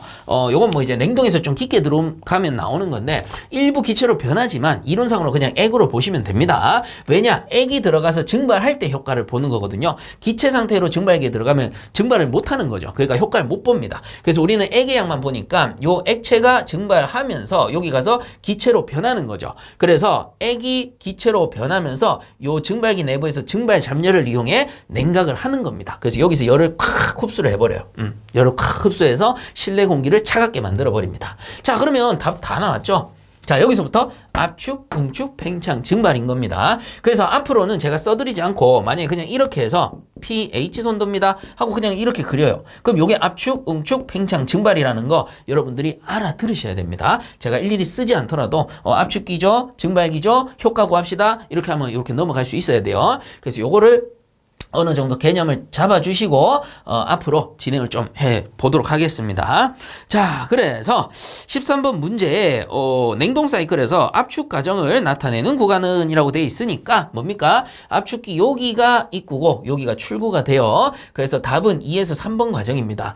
그리고 참고적으로 제가 까먹은 게 있는데 자, 2번 점은요. 압축기 입장에서는 입구지만 증발기 입장에서는 출구가 되기도 하는 거예요. 이렇게 상태점을 같이 볼 수 있어야 됩니다. 그리고 압축기 3번은 압축기 출구지만 응축기에서는 입구가 되고, 자, 그리고 4번은 응축기에서는 출구지만 팽창 밸브는 입구가 되고, 1번은 어떻게 돼요? 팽창 밸브는 출구가 되지만 증발기는 입구가 되는 겁니다. 자, 이런 식으로 다 알아두셔야 돼요.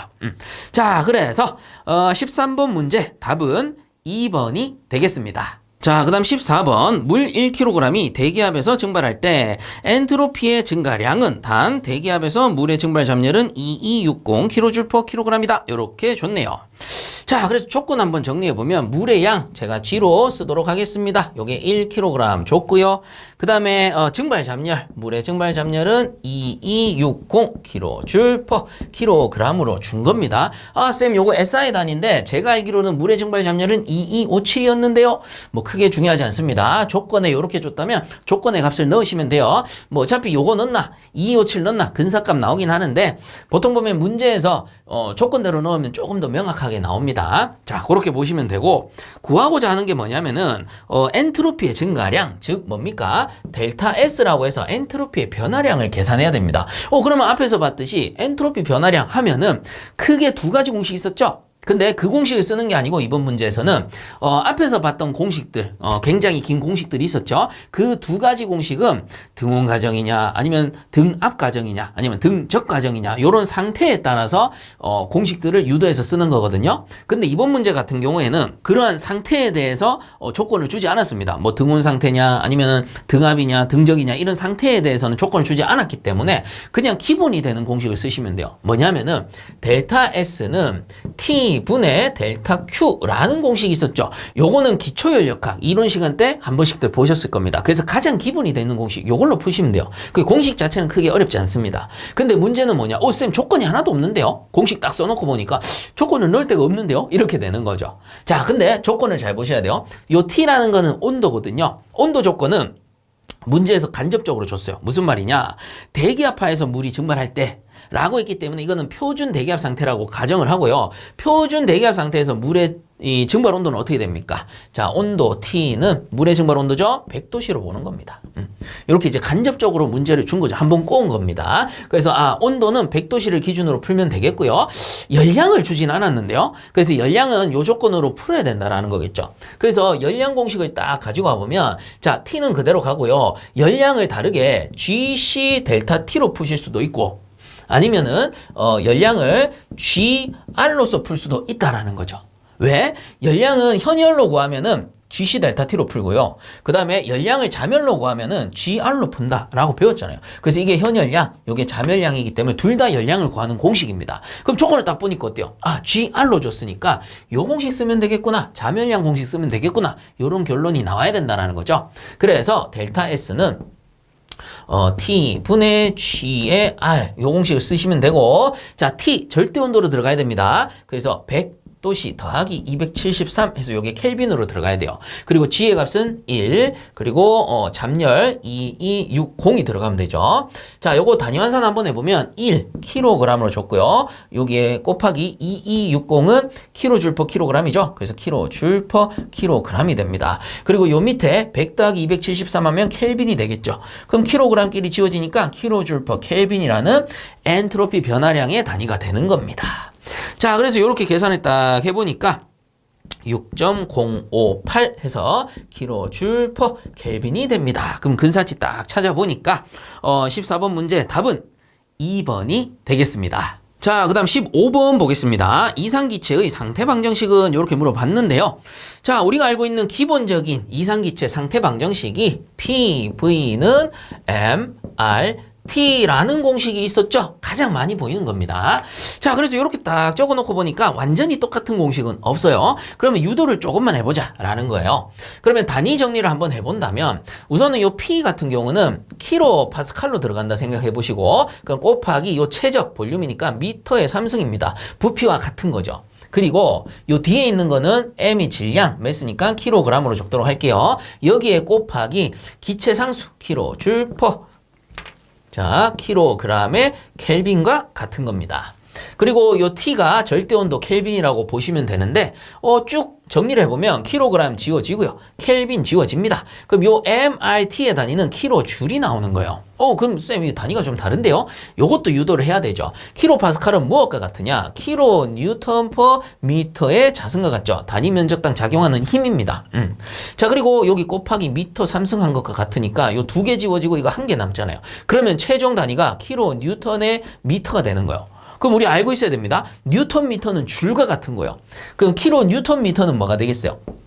킬로 줄과 같으니까 자, 얘도 단위가 킬로 줄로서 성립이 되는 겁니다. 그래서 앞에 것도 킬로 줄, 뒤에 것도 킬로 줄 이렇게 나오는 거예요. 자, 근데 방금 설명했듯이 요 공식과 똑같은 게 보기에는 없습니다. 그러면 단위를 가지고 우리가 살짝만 유도를 해보면 되는데 무슨 말이냐? 요 M 질량을요 이렇게 내려볼게요. 그럼 어떻게 되냐면 P에 곱하기 M분의 V가 되는 겁니다. 그럼 남는 게 RT가 돼요. 자, 그러면 요 뒤에 거부터 해볼게요. 기체 상수 단위가 킬로줄 퍼 킬로그램의 켈빈이고 요거 절대 온도니까 켈빈 넣으면 이렇게 지워지면서 킬로줄 퍼 킬로그램, 우리가 흔히 얘기하는 엔탈피의 단위가 됩니다. 그래서 엔탈피는 엔탈피인데 여기 뒤에 단위 질량 이런 게 붙어 있다면, 킬로그램이 뒤에 붙어 있으면 B라는 말이 붙어요. 즉 정확히 읽으면 비엔탈피 단위가 되는 거예요. 자, 그러면 요 뒤에 RT의 단위가 킬로줄 퍼 킬로그램이 됐으니까 요것도 성립이 되나 한번 보자라는 거예요. 자, 한번 보면은 일단은 요 P가 킬로파스칼이니까 여기 바로 씁니다. 킬로 뉴턴 퍼 미터의 자승과 같은 거죠. 그리고 최적의 단위는 미터의 3승입니다. 여기 M은 질량을 뜻하는 거예요. 요건 단위가 아니고 질량이랑 기호입니다. 매스죠. 그럼 밑에 이제 킬로그램이 들어가겠죠. 그러면 요거 지워지니까 요렇게 지워지면서 한 개 남죠. 그럼 결국 위에 건 뭡니까? 제가 지우고 쓸게요. 뉴턴 미터가 되는 거예요. 요거 이제 지워지면서. 그럼 뉴턴 미터는 뭐가 같죠? 앞에서 했듯이 킬로줄과 같습니다. 킬로줄 퍼 킬로그램과 같은 거예요. 즉 요 단위들도 요 기호들의 단위들도 요 RT의 단위와 같다라는 거죠. 즉 성립한다라는 뜻이에요. 그러면 자, 요 V의 나누기 M 한 거는 단위를 제가 다시 적어보면 최적 미터 3승 퍼 M 매스니까 킬로그램이죠. 이건 무슨 단위입니까? 우리 미터 3승 퍼 킬로그램 그러면 비최적이잖아요. 어떤 물질 질량 1kg당 차지하는 최적, 단위 질량당 차지하는 최적 해서 비최적인 겁니다. 그러니까 이게 스몰 v라 해서 비최적이 되는 거예요. n분의 v 하면. 그럼 이걸 그대로 제가 갖고 와서 써본다면 이거를 비최적으로 바꾸면 되죠. 그래서 p의 스몰 v는 RT와 같다라는 거예요. 그래서 이 스몰 v가 비최적이 된다라는 거예요. 그러니까 이번 문제 보기에는 요게 들어가 있다라는 거죠. 그러니까 무턱대고 M 삭제하고 이겁니다가 아니고요. 유도하면은 요렇게 된다라는 거예요. 자, 그래서 15번 문제 답은 1번입니다. P는 압력, 여기서 스몰 v는 비최적이 되고 그것은 RT와 같다. 요게 이상기체 상태 방정식이 되는 거예요. 자, 그러므로 15번 문제 답은 1번이 되겠습니다. 자, 그 다음 16번. 어떤 이상기체가 최적 V1, 압력 P1으로부터 최적 V2, 압력 P2까지 등원 팽창하였다. 이 과정 중에 일어난 내부 에너지 변화량과 엔탈피의 변화량을 옳게 나타낸 것은 이렇게 물어봤습니다. 자, 그래서 여기서 중요한 건 뭐냐면은 등온 팽창하였다라는 거거든요. 그럼 등온 팽창 같으면 뭡니까? 온도가 일정한 과정이구나. 즉 등온 과정이다 이 뜻입니다. 그럼 이 상태에서 내부 에너지와 엔탈피 구하는 공식을 한번 적어보면 델타 U는 뭐예요? 이거 우리 연력학 추가 이론 시간 때 배웠습니다. 내부 에너지 구하는 공식 중에 이런 게 있었죠. mCV의 델타 T라는 공식이 있었고, 그 다음에 델타 H 엔탈피 변화량 구하는 공식은 mCP의 델타 T라는 공식이 있었습니다. 이때 등온 과정에서는 어떻게 됩니까? 온도 차가 없잖아요. 그러니까 델타 T는 0이 되는 겁니다. 요 델타 T도 0이 되는 거죠. 그럼 델타 T가 0이니까 거기 어떤 수를 곱하더라도 델타 U의 값은 어떻게 됩니까? 0이 되는 겁니다. 델타 H도 마찬가지로 델타 T가 0이니까 어떤 수를 곱해도 0이 되는 겁니다. 즉 델타 U는 0이 된다. 그리고 델타 H는 0이 된다. 다르게 얘기하면 내부 에너지의 변화가 없다. 그리고 엔탈피의 변화가 없다. 이렇게 볼 수도 있는 겁니다. 그렇기 때문에 16번 문제의 답은 1번이 되겠습니다. 자, 그다음 17번 보겠습니다. 동일한 고온 열원과 저온 열원에서 작동할 때 다음 사이클 중 효율이 가장 높은 것은 이렇게 돼 있는데요. 자, 동일한 조건 하에서 효율이 가장 높다 하면은 카르노 사이클. 요거 좀 기억을 해 주세요. 자, 그래서 17번 문제의 답은 2번이 되겠습니다. 자, 그 다음 18번 내부 에너지의 엔탈피에 대한 설명으로 틀린 것은 했습니다. 자, 1번 내부 에너지 변화량은 공급 열량에서 외부로 한 일을 차감한 것이다. 요거 맞는 말입니다. 왜 그러냐? 우리 기본적으로 열량 구하는 공식 중에 Q는 델타 U 더하기 W라는 공식이 있습니다. 자, 여기서 Q라는 게 열량이고 델타 U가 내부 에너지 변화량이고 W가 1이에요. 그러면 여기서 내부 에너지를 한번 구해본다면 델타 U의 경우 W가 넘어가는데 마이너스로 넘어가죠. 그래서 Q 빼기 W가 된다라는 겁니다. 그래서 요 Q가 열인 거고 이 W가 1인 거예요. 그럼 여기 위에서 한번 보면 이게 내부 에너지고 요게 1 에너지인데 에너지인데 통상적으로 일 에너지를 안 하고 요거를 외부 에너지 이렇게 부릅니다. 외부 에너지. 그래서 W가 외부 에너지다 이렇게 생각하시면 됩니다. 그러니까 어떤 유체가 있다면 유체가 가지고 있는 분자 내부에 있는 에너지가 있을 거고 원래 갖고 있던 에너지 내부 에너지가 있을 거고 외부에서 이제 뭐 압축을 한다거나 팽창을 시키면 외부에서 가해진 일이나 외부에서 차감된 일 이런 것들이 존재한다라는 거예요. 그럼 요 두 가지 에너지를 다 합친 게 뭐예요? 열량이 되는 거예요. 열량. 그래서 요 공식이 나오는 건데 여기서 우리가 이 내부 에너지 델타가 붙으면 내부 에너지 변화량이죠. 그래서 내부 에너지 변화량은 결국은 뭐예요? 열에서 2를 뺀 것과 같다라는 거예요. 그렇기 때문에 1번에 다시 한번 읽어보면 내부 에너지 변화량은 요 델타 U는 공급 열량에서 뭐예요? 외부로 한 일을 차감한 것과 같다. 요 빼기 W로 들어갔으니까. 그래서 1번은 맞는 말입니다. 자, 그 다음에 2번에 보시면 엔탈피는 유체가 가지는 에너지로서 내부 에너지와 유동 에너지의 합을 말한다. 이렇게 돼 있죠. 그래서 한번 적어보면 델타 H는 델타 U에다가 더하기 델타 PV로 구할 수가 있어요. 요것도 마찬가지 연력학 추가 이론 때 한 번씩 보셨을 겁니다. 그래서 요 내부 에너지 변화량에 더하기 요 뒤에 있는 델타 PV가 유동 에너지입니다. 에너지. 그래서 내부 에너지 변화량에 유동 에너지를 더하게 되면 엔탈피가 나온다라는 거예요. 그래서 마찬가지 적어드리면 내부 에너지 엄밀히 따지면 변화량이죠. 델타 붙었으니까 뭐 생략하고 쓰도록 하겠습니다. 요거는 엔탈피 변화량, 엔탈피. 이렇게 나타낼 수가 있어요. 그래서 엔탈피는 내부 에너지에 유동 에너지를 더한 것과 같다. 이렇게도 같이 알아두시기 바랍니다. 그래서 이번에 다시 한번 읽어보면 엔탈피는 유체가 가지는 에너지로서 내부 에너지에 유동 에너지의 합과 같다. 맞는 말이죠. 근데 이렇게 이제 써드리면 제가 그 연력학 이론 시간 때 이 델타 PV라 적고 유동 에너지라고 읽기도 하고 그리고 외부 에너지라고 읽기도 한다라고 했기 때문에 제가 공식을 이렇게 다 적어드리면 좀 헷갈려 하시는 분들이 있을 거예요. 왜냐? 유동 에너지라고 하고 이 델타 PV를 혹은 외부 에너지라고 부를 수도 있다라고 해버리면 이 W랑 중복이 돼버리죠. 그래서 그게 왜 그러냐면 이 상황 또는 상태에 따라 달라질 수가 있습니다. 왜 그러냐?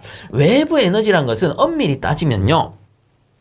이 위치 에너지와 운동 에너지와 그리고 유동 에너지를 모두 합한 게 외부 에너지가 되는 거예요. 그래서 내부에서 갖고 있는 거 외에 모든 에너지를 합하면 외부 에너지가 됩니다. 근데 경우에 따라서 상태에 따라서는 위치와 운동 에너지는 없을 수도 있거든요. 그러면 요 W가 유동 에너지와 같아지는 거죠. 그래서 때에 따라서는 외부 에너지를 유동 에너지로 부르기도 한다라는 겁니다. 근데 무조건 유동 에너지를 외부 에너지로 부르는 건 아니에요. 상태에 따라서 그렇게 불릴 수도 있다라는 겁니다. 그래서 이렇게 정리를 좀 잘 해주시면 좋을 것 같아요. 어쨌든 1, 2번은 맞는 거고요. 3번에 보시면 내부 에너지는 시스템의 분자 구조 및 분자의 운동과 관련된 운동 에너지이다. 그러니까 유체 분자가 원래 갖고 있던 에너지, 그게 내부 에너지잖아요. 그래서 3번 맞는 말입니다. 그래서 유체가 자신이 가진 분자의 운동으로 인해 마찰열이 발생한다거나 이러한 에너지도 모두 내부 에너지에 속할 수 있다라는 거예요. 그래서 3번도 맞고요. 그럼 4번에 보시면 내부 에너지는 물체를 구성하는 분자 운동의 강도와 관련이 없다 돼 있는데 요거는 3번과 상반된 내용이죠. 그래서 분자 운동에 따라서 뭐 온도가 올라간다거나 마찰열에 의해서 열량이 증가할 수도 있는 겁니다. 자, 그렇기 때문에 분자 운동의 강도와 관련이 없는 게 아니고 관련이 있다. 이렇게 바꿔야 되겠죠. 자, 그래서 18번 문제 틀린 것은 4번이 되겠습니다. 자, 그 다음 19번 보겠습니다. 기체 연료의 고위 발열량 kcal/노 말미터 상승이 높은 것에서 낮은 순서로 바르게 나열된 것은 이렇게 돼 있는데요. 답은 3번입니다. 자, 그래서 요거 한번 적어보면 LNG가 가장 크고 그 다음에 오일가스, 자, 그 다음에 수성가스, 그리고 발생록가스, 자, 그리고 뭐가 있습니까? 고로가스. 그래서 발열량을 쭉 최대값 기준으로 적어보면 LNG가 10550 kcal/노 노말미터 상승이고 오일가스가 최대값 만입니다. kcal/노 노말미터 상승. 그 다음 수성가스가 여기서부터 확 떨어지죠. 2800 kcal/노 말미터 상승. 그 다음 발생록가스 1100 kcal per 노말미터 3승. 그 다음에 고로가스는 900 kcal per 노말미터 3승이다. 자, 이렇게 보시면 되겠습니다. 자, 그러므로 19번 문제의 답은 3번이 되겠습니다. 자, 그 다음 20번 보겠습니다. 프로판 1kg의 연소시 저희 발열량을 계산하면 약 얼마인가 해서 단 해가지고 갈로 안에 있는 내용을 제가 미리 이렇게 조건을 판서해 뒀습니다. 그래서 요 20번 문제 같은 경우는 이런 건 어쩔 수 없습니다. 공식을 그냥 하나 외우셔야 돼요. 그래서 공식 적어드리면 저희 발열량 H 스몰 L은 자, 이번 문제에 필요한 겁니다. 탄소 발열량에다가 더하기 수소 발열량으로 계산을 하고 거기에 나누기 프로판 1kmol 당 뭡니까? 분자량이 들어가주면 되겠습니다. 자, 그래서 프로판 1kg의 연소시라고 했기 때문에 질량으로 계산하면 될 것 같고요. 여기에다가 프로판의 완전 반응식을 써보면 C3H8이죠. 그래서 프로8 이렇게 외우셔도 된다 했습니다. 여기에 더하기 O2 하면 연소식인데 완전 반응식 만들려면 CO2에다가 더하기 H2O 하시고, 자, C가 3개니까 뒤쪽에 3개 붙이고요. 그 다음에 H가 8개니까 여기 4 붙이면은 4, 2, 8이 되는 거죠. 그리고 산소량 계산하면 4 곱하기 1이니까 요거 4개, 3 곱하기 2니까 6개, 더하면 10개, 그러면은 5 곱하기 2 하면 10개 되는 거죠. 그래서 완전 반응식 이렇게 완성을 시켜 놓습니다. 자, 그러면 탄소 발열량과 수소 발열량 같은 경우에는 여기에서 구해내는 겁니다. 어떻게 구해내느냐? 크게 어렵진 않습니다. 자, 우리가 프로판을 기준으로 봐야 되기 때문에 프로판에서는 탄소의 량이 3개가 있죠. 그럼 탄소 분자량, 질량으로 계산하면 12 곱하기 3이니까 36입니다. 그러면 요 36에다가 나누기 탄소 1개 탈 때 요만큼의 이 저희 발열량이 나온다라고 보시면 되거든요. 그래서 탄소 요게 12kg이잖아요. 나누기 12. 요렇게 하면 이제 단위 질량이 되겠죠. 요게 곱하기 406.9를 하시면 이게 뭡니까? 탄소의 발열량이 되는 거예요. 그래서 요걸 이용해서 탄소 발열량 계산한 거고, 여기에 더하기 수소 발열량은 요 밑에 거 조건을 이용하면 되겠죠. 그래서 수소도 마찬가지입니다. 프로판에서는 수소가 8개 있는데 질량으로 나타내면 수소 하나에 1kg이잖아요. 그러면 8개니까 8kg이죠. 나누기, 자, 여기 보면 H2잖아요. 2개니까 2를 나누면 됩니다. 거기에 곱하기 284.65죠. 284.65.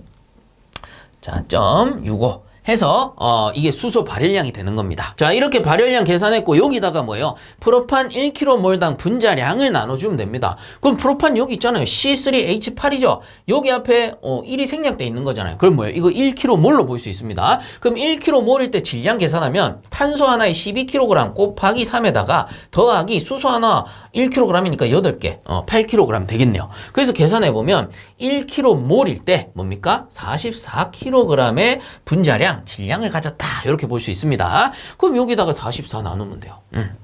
자, 그러면 위에 게 요게 뭡니까? 단위가 비율로서 어떻게 돼? 메가줄로 구한 거거든요. 그러니까 요게 메가줄이 나올 거고요. 나누기 요거 44kg 했잖아요. 그럼 단위가 메가줄 per kg이 나온다라는 소리예요. 그래서 보기에 보니까 단위가 딱 성립이 되었죠. 그래서 계산을 해 보시면 53.62의 메가줄 per kg이 나온다라는 겁니다. 자, 그래서 여러분들 요거 공식 하나 기억을 좀 해주시면 좋을 것 같아요. 자, 그러므로 20번 문제의 답은 2번이 되겠습니다.